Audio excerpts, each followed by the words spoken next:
Hi guys, welcome back to the channel. I'm Office Bloke Daz. I'm Gaynor. Here we are, just the two of us. If Patreon's your thing, check out the link in the description below. You really won't be disappointed. Loads of watch-alongs on there. Just being added any day now is the Bill Burr comedy special watch-along. Yeah, the new stand-up. So get over there and check it out. It starts just $3 a month. Helps put the channel as well. Yep. The Hunt for Ted Bundy. I Probably one of the remember most notorious serial killers ever, right? Mm. He's got to be up there, and it's a name that everyone knows. Yeah. I think if you mention the name Ted Bundy, I think everyone knows who it is. Yeah, or Al Bundy. Yeah, it's his brother, shoe salesman. Yeah. Let's get into it. The Hunt for Ted Bundy.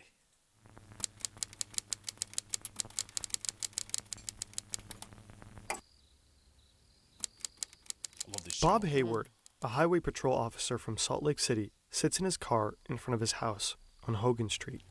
He's just finishing his shift when a tan Volkswagen Beetle passes by with its lights turned off. Hayward knows his neighborhood and realizes this car is most likely not from here. The officer goes on and checks. The Volkswagen Beetle parks right in front of his neighbor's house. The owners are not home, only their 17 and 19-year-old daughters, alone. He turns on his brights to read the license plate. This startles the driver and he speeds away. Hayward chases him. The driver blows past one and then another stop sign. Hayward has no intention of letting the man escape.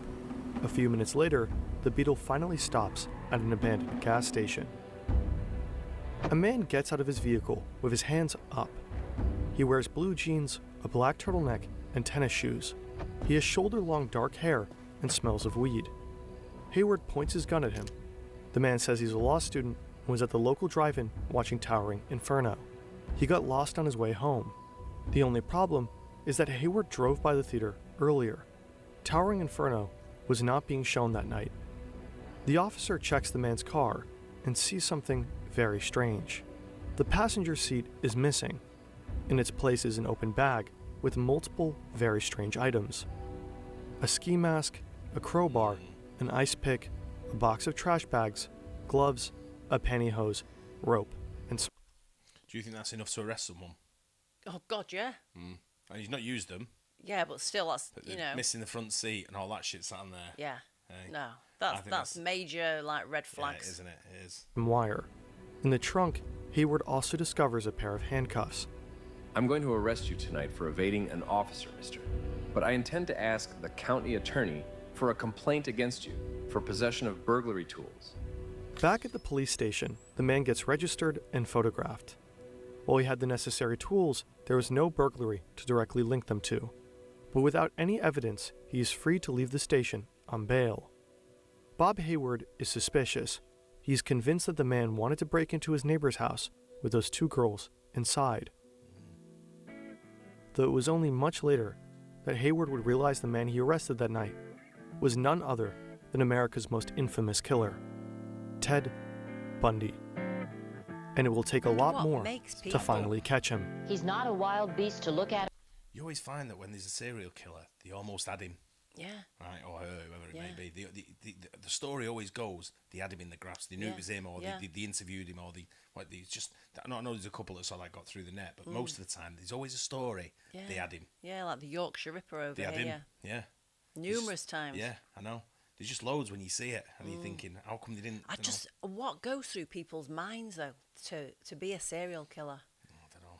Like, I can understand somebody flipping and like killing somebody, but to actually premeditate, Yeah, it's mad, isn't it? yeah. Or to hear. Her viciously, biting her, He was thoughtful, charismatic. and clubbing her to death. He was quite personable. Slow down, my young friend. You think you can touch the sky? Where did it all go wrong?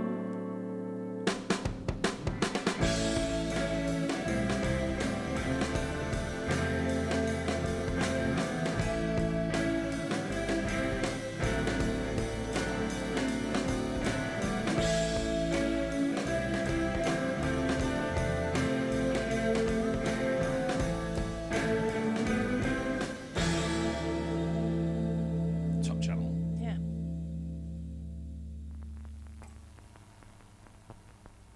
The 70s and 80s are the era of serial killers in the US. Jeffrey Dahmer, John Wayne Gacy, Charles Manson. But one of them stands out, Ted Bundy. He's handsome, articulate, likable even. Well, I'm sure it works, and you've got to have faith it'll work, or else you'd be reduced to some kind of, mumbling idiot. Theodore Robert Bundy was born on November 24th, 1946. He's a smart boy and grows up in a relatively normal working-class family. I grew up in a wonderful home with two dedicated and loving parents, one of 5 brothers and sisters. A home where we as children were the focus of my parents' lives, where we regularly attended church, 2 Christian parents who did not drink, they did not smoke, there was no gambling, there was no physical abuse or fighting in the home, but it was a fine, solid Christian home. But not everything is all right with Ted. From as early of an age as 3 years old, he does strange things. When his aunt is sleeping, he arranges kitchen knives around her. When outside playing in the forest, he frequently takes apart mice. When swimming, he more than once tries to drown others. He never shows any signs of guilt. For a few years, he and his mother lived together with his grandparents. His family is religious, his grandfather a deacon. But the grandfather is also abusive and violent, a racist wife-beater and collector of violent porn. Despite all this, Bundy adores him and regularly peeks into his collection. Weird looking, isn't he? Ted is intelligent and good-looking, Crazy eyes. but he is also very shy. A loner who is often bullied at school, he sometimes has serious outbursts of rage and does not quite fit in with the other kids his age. During his first years at college, Ted is insecure and has almost no social life. A positive memory for him is when he buys a 1968 tan Volkswagen. It gives him a sense of freedom and independence. Over time, Ted Bundy builds the perfect mask. He appears as a confident and charming young man now, graduates in psychology, starts dating girls, and attends law school. But he doesn't care much about the law himself. As a teenager, Bundy had a lengthy history of theft. When he turned 18, it was wiped. But the desire to commit a crime grows and grows inside him. On February 1st, 1974, Bundy breaks into a student's home, abducts, and kills his very first victim, Linda Ann Healy. Bundy's victims are always attractive young women. He approaches them in public places, faking an injury or disability and luring them to his car. When his charm and good looks convinces the women that he's no threat, he beats them unconscious.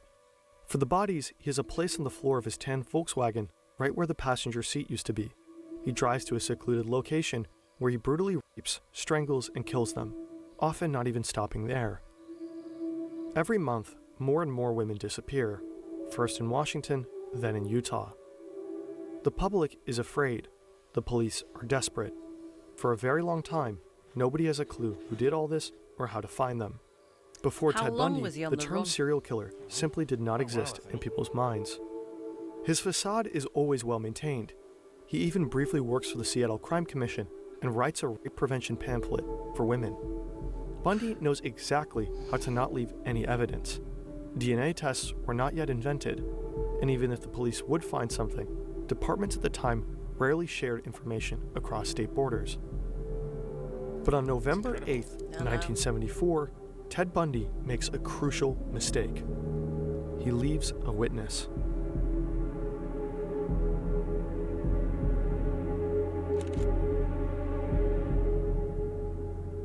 If these murders had happened today, the hunt for Bundy might have ended much sooner.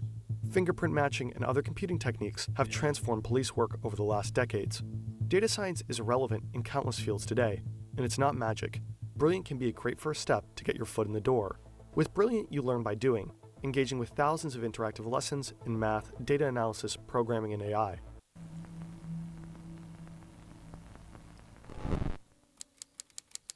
Carol DeRanch is 18 years old. She's driving her 1974 maroon Camaro onto the parking lot of a Sears mall. She parks under a light and walks into the building.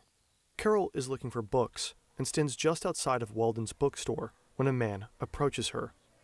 He introduces himself as Officer Roseland from the Murray Police Department. He is polite and well-dressed. "Someone was trying to break into your car," he says. Then asks the woman whether they should check if anything is missing. She agrees and they both go back to the parking lot. Carol looks into her Camaro, but everything is there. The police officer tells her that the suspect is back at the police station. If she joins him, they could file a complaint. Carol smells a slight whiff of alcohol and starts feeling uneasy, but the officer shows her a badge and she agrees to come with him. They go to the officer's vehicle, but it's not a police car. It's a tan Volkswagen Beetle. Maybe he's undercover, Carol thinks. She feels a bit nervous, but gets into the car anyway. A few minutes later, the man stops the car at an elementary school. He suddenly grabs her arm and handcuffs her. Carol starts screaming when he pulls out a gun. Carol is terrified. Luckily, she realizes that her handcuffs aren't attached to anything, so she grabs the door and quickly jumps out of the car. The man chases after her and pulls out a crowbar. He hits the woman once, twice, but Carol holds up her arms in defense, fighting for her life. Another car is approaching. Carol manages to break loose, runs away, and jumps into the other car. She goes straight to the police and reports the man who introduced himself as Officer Roseland and his Volkswagen tan Beetle. Bob Hayward is so unsettled by the man he arrested, the next day he mentions him to his brother, Captain Pete Hayward, a homicide detective. The detectives at the Salt Lake County Sheriff's Office immediately recognize the car. A year ago, a woman in Seattle reported suspicious behavior by her boyfriend. She saw an eyewitness drawing from a kidnapping that looked just like him. The woman's boyfriend also had a tan Volkswagen. 10 women have gone missing, and the man is on the list of suspects. The detectives start connecting the dots and invite Carol to a police lineup. 8 suspects in total are standing in line, including the man Bob Hayward arrested a few weeks ago. When Carol DeRanche sees them, she immediately identifies the fake officer. On March 1st, 1976, Bundy is sentenced to 15 years in prison for the attempted kidnapping of Carol DeRanche. The investigation picks up pace, and the police manage to connect him to another case, 23-year-old Karen Campbell. In October 1976, Bundy is sent to Colorado to stand trial again, this time for murder. If only his story ended here.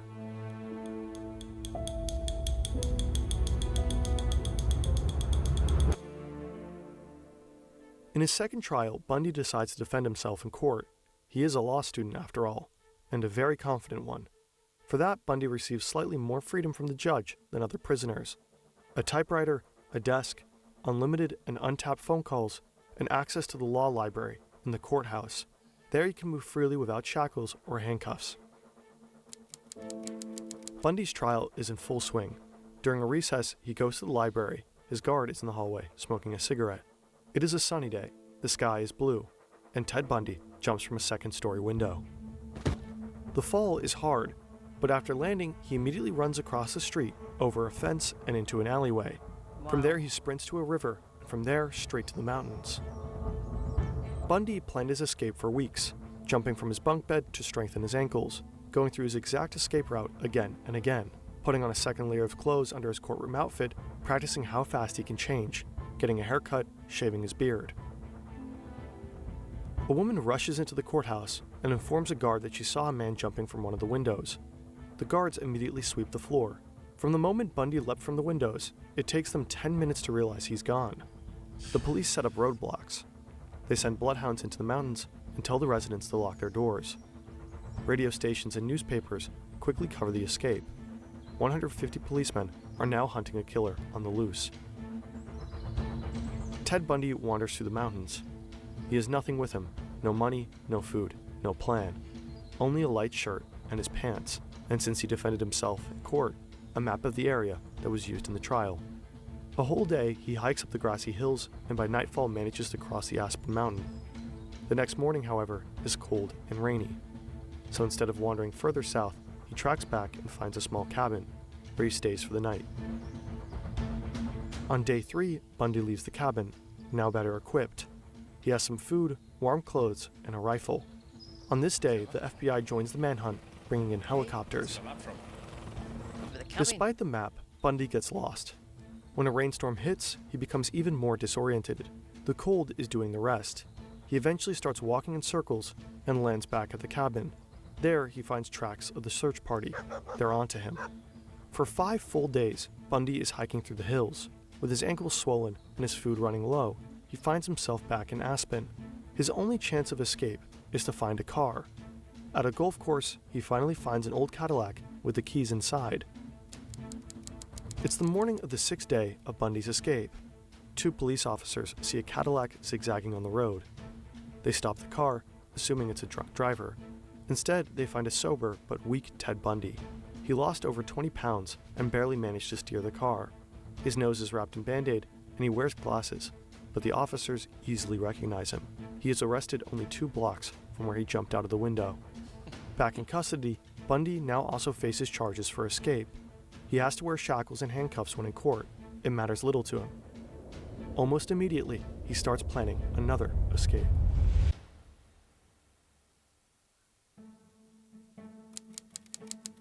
A guard brings Ted Bundy a warm meal to his cell and leaves, but Bundy doesn't touch it.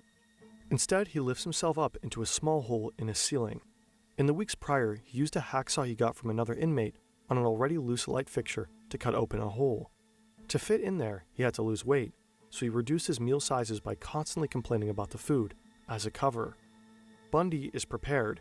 He accumulated $700 from donations for his defense. In the weeks before his escape, he used the trapdoor regularly, searching for a way out, and he found one. The vent leads to a small apartment of a prison guard. Bundy crawls through the tight shaft. When he reaches the apartment, he hears voices. The guard and his wife are eating dinner. Bundy just sits there, waiting for his opportunity. The woman says, "Let's go to a movie tonight." "Sure, why not?" the guard replies. A few minutes later, the door slams shut, and Bundy drops into the apartment's bedroom. He puts on a pair of blue jeans, a gray turtleneck, and blue tennis shoes. Then he walks out of the street through the front door. This time, it takes the guards 17 hours before they realize what just happened. Jeez. Bundy has long vanished. Hang on, they fed him, right? And then the next time they realise he's not there, it's 17 hours later. Yeah, they've not come back in Not come back in almost a whole day. Yeah, to take his plate away or make sure he's... Give him the next meal. Yeah. Can't not eat in 17 hours, Yeah, surely. yeah. I know it's prison and all that, but I'm sure there must be more meal times than just 17 Yeah, they hours. have 3 meals a day, don't Or they? even a well-being check. I mean, I know it's set in the 70s, so it's probably a little bit different than it is today. But it's madness, this. Yeah.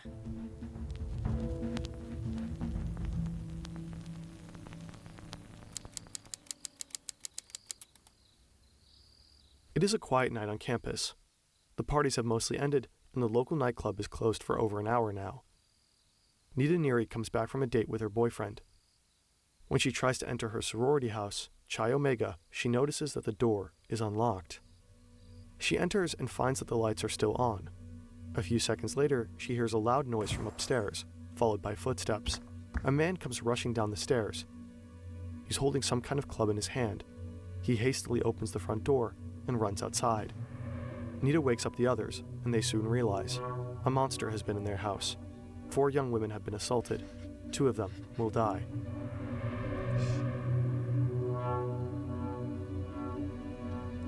In the following weeks, Ted Bundy tries abducting multiple women, but always fails, until he finds 12-year-old Kimberly Leach. The girl is out in the rain. She is running across a basketball court to another classroom at her school when Bundy signals the girl to come over. She does.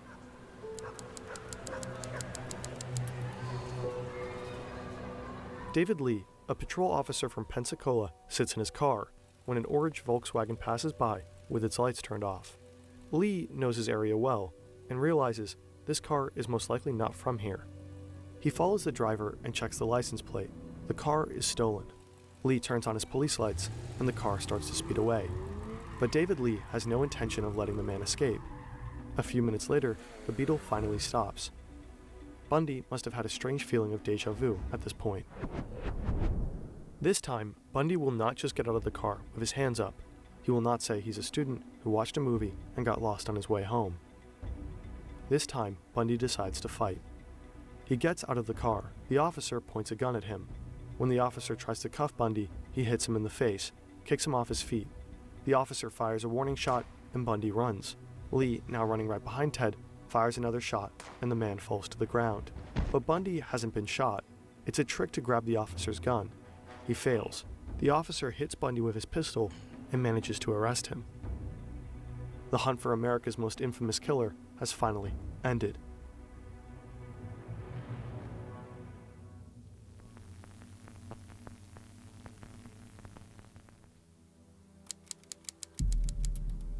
Bundy's trial began for the murders at the Chi Omega sorority house. Soon after, he went to court for 12-year-old Kimberly Leach. Bundy tried to defend himself, and in both cases pleaded not guilty. 1 month later, on July 23rd, Ted Bundy was sentenced to death. A few days before his execution, Bundy confessed to a total of 36 murders. Newer DNA samples showed that Bundy might have murdered over 100 people, starting his killings at the age of 14. What makes the trial of Ted Bundy stand out is not only his charming and likable demeanor, the ruthlessness of his murders, or even the fact that he managed to escape from prison twice. What makes Bundy's trial stand out was the trial itself. It was the first ever in U.S. history to be shown on national television. 3 murders, but is believed to be the killer of perhaps 40 women. Just another death row inmate convicted of Bundy made that mistake. Since he defended himself in court, he had many opportunities to show his charming personality to the public. And many people were fascinated by him, especially young women. Are you a little scared when you look at him? Yes. It scares me to be in the same room with him, but I know there's other people in there. I'm not afraid of him. He just doesn't look like the type to kill somebody. Every time he turns around, I kind of get that feeling, no, he's gonna get me next, But yet you're fascinated by him. Very, very. Why do you do it? I don't know. Weird. From all those women in the courtroom, there is one who stood out. She believed in Bundy's innocence almost to the very end. Carol Ann Boone, Bundy's girlfriend. He proposed to her during court. After his conviction, they even had a child together. Carol, do you want to marry me? Yes. And I want to marry you? Yes. And I do want to marry you. Bundy's trial became an unprecedented media sensation. People all across the country could watch a killer fighting for his life, trying to evade his death again and again for years.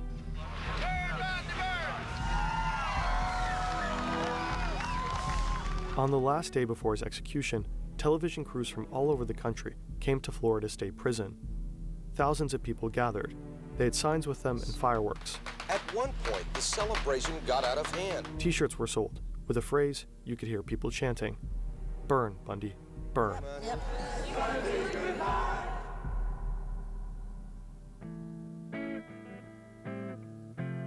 On January 24th, 1989, after spending 10 years on death row, Bundy was executed via electric chair.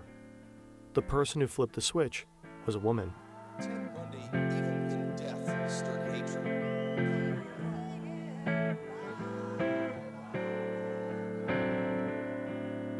Slow down, my young friend. You think you can touch the sky? Where did it all go wrong?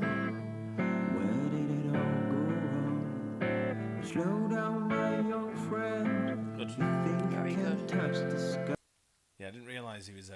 He wasn't really out that long, was he? No. He was kind of caught pretty quick and was put in prison. Yeah. And then I'd say it was Ted Kaczynski I was thinking about, the Unabomber. Right. Who was out. He was quite a long time, wasn't he? Yeah, From yeah. when he first started to when he got arrested or found and whatever.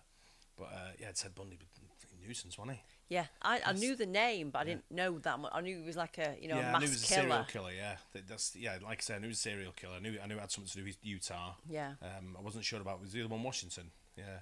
That he I went guess when to, he first, yeah.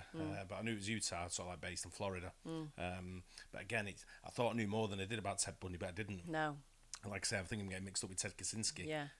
With certain things, but I definitely knew he was a serial killer. But I think he's the most famous serial killer. Yeah. I think Ted Bundy's name is probably it's up there with Jeffrey Dahmer. Yeah. It's like if you're talking serial killers and craziness and all that, it's definitely that high level nutcase, isn't it? I think Dahmer was worse though. I think what Dahmer did was probably worse. Yeah, overall, I mean, they both kill people, so they're both as bad as each other. Yeah, but he ate them. Yeah, Dahmer got killed in prison though, didn't he? I don't think he. I don't think he was executed. I think he got murdered in prison, didn't he? Yeah. Yeah, but a psychopath. Yeah. But it amazes me how women are always I was fascinated. just going to say, these women that write to prisoners and get a buzz out of it, and I'm like, why? Yeah, especially serial killers and stuff like that, and and other nasty things that people do.